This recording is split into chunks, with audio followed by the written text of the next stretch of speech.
For decades, Japan has been seen as a symbol of peace and stability, a nation with a constitution that renounced all military conflict and an army only allowed for self-defense.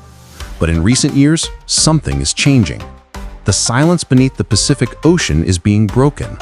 Is Japan, once again, transforming into an active military power? In this video, we answer a crucial question.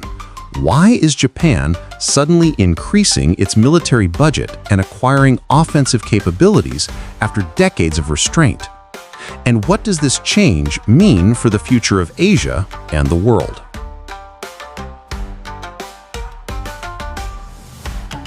Part 1.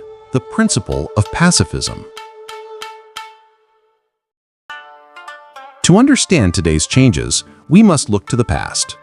Following its defeat in World War II, Japan adopted a constitution famous for its Article 9. This clause forever renounced the sovereign right of the nation to wage war. Japan's armed forces were only known as self-defense forces. Their sole purpose was to defend Japan's territory, not to launch attacks on other nations.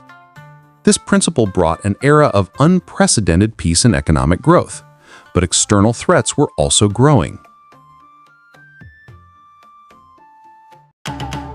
Part 2. Why now? The geopolitical pressure cooker.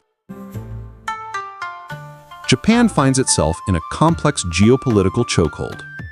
To the west, China is rapidly expanding its military might, with increasing activity in the South China Sea and around Taiwan, raising significant security concerns for Japan.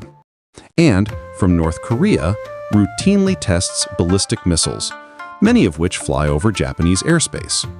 These tests pose a direct threat to Japan's national security. As a result, Japan's leaders have concluded that a purely defensive doctrine is no longer sufficient.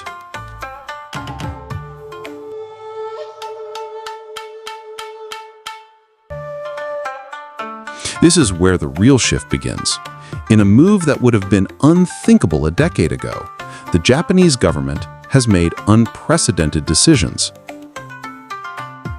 Massive military budget increase. Japan plans to double its defense spending to 2% of its GDP by 2027. Counterstrike capabilities. Japan is acquiring Tomahawk cruise missiles from the US and developing its own long-range missiles. This marks a new doctrine of proactive deterrence, shifting from a shield and a sword approach. Transforming its fleet, the JSDF's largest ships, the Izumo-class destroyers, are being refitted to operate as de facto aircraft carriers, a capability Japan had not had since World War II. These changes send a clear message to the world. Japan is prepared to act beyond its borders to protect itself. Conclusion. The future in the balance. The future is uncertain. Will these changes lead to a new arms race in Asia? Or will Japan act as a responsible deterrent power contributing to regional stability? The answer will depend on the political and economic decisions of this nation in the years to come. But one thing is certain. Japan is no longer the purely pacifist nation it once was. What do you think? Is Japan justified in changing its military doctrine to protect itself? Let us know your perspective in the comments below. And for more in-depth analysis of global affairs, make sure to subscribe and hit that bell icon. Thanks for watching.